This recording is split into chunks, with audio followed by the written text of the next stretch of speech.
Hi, I'm Katie Ringer, and this is the story of God's grace in my life. I've dealt with anxiety since I was about 5 years old. It's affected me in different ways over the years. Like when I was a little kid, I would just feel incredibly guilty over something that I may or may not have done.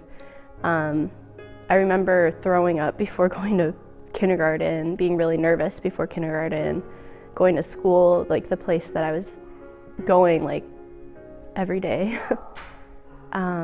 It evolved into more of like panic attacks as a teenager, and it can really disrupt the day-to-day life.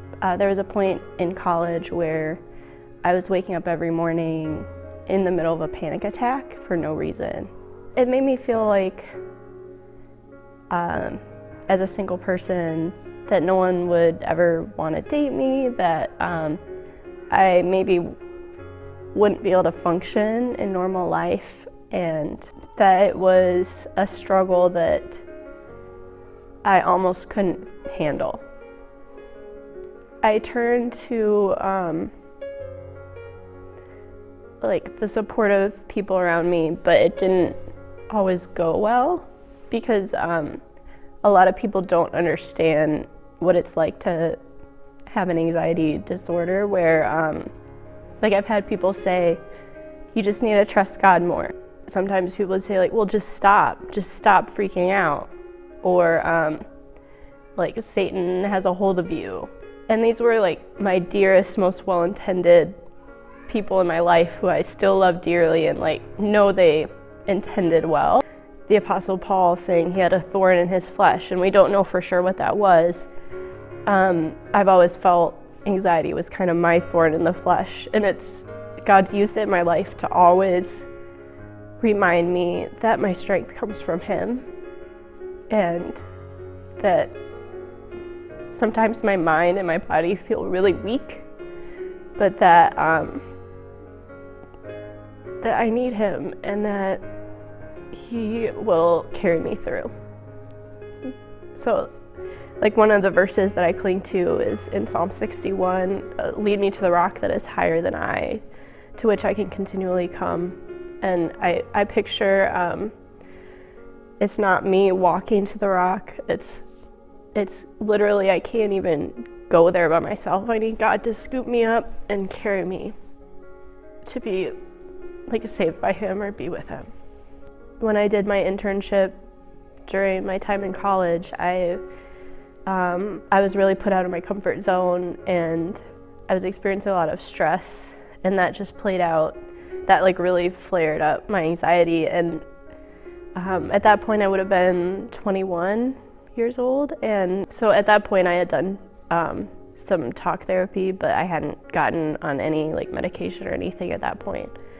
And that was a time in my life where every single morning I'd wake up panicking for no reason at all. Like I'd just wake up feeling like I had to run for my life, and like my heart would be beating really fast, and I'd be just like shaking and panicking every single morning. During the summer I was in Ann Arbor, and I think that was a time where I felt like I really just couldn't like go on, and thankfully I had some friends in my life that really encouraged me to like seek out help. And after like going to the doctor and figuring out the brain side of it and the body physical side of it, like I started getting some relief, but that was still like one of the most challenging things I ever did. Through this struggle, God has used it to help me be able to speak into other people's lives, of people who are struggling with anxiety and depression, and that it's so important to remember that God has made us as beings that are not just spiritual, but we're also physical, and that we're living in a fallen world.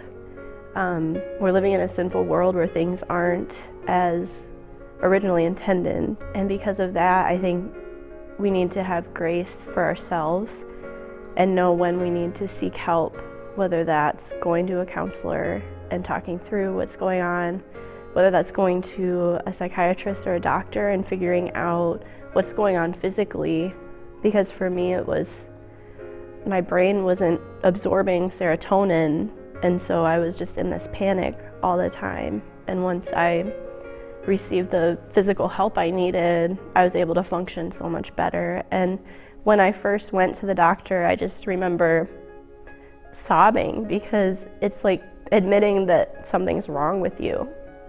And that's really hard, to admit that something in your body isn't working the way it's supposed to, especially because of different ways people think about mental health, or peg people who are struggling with mental health. It's scary to admit that you're struggling. But then I think once you go there and get the help that you need to function well, it's a huge gift.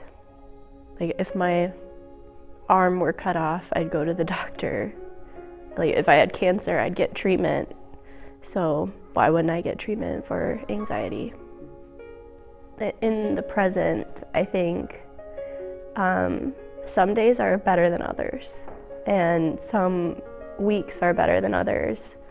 I think on a good day, I feel like myself, and I'm able to focus, and I'm able to just feel normal and not anxious inside. But like on bad days, or days when maybe I'm more stressed or not feeling well, or just on the bad days, I struggle with intrusive thoughts. Like I'll have panic attacks sometimes.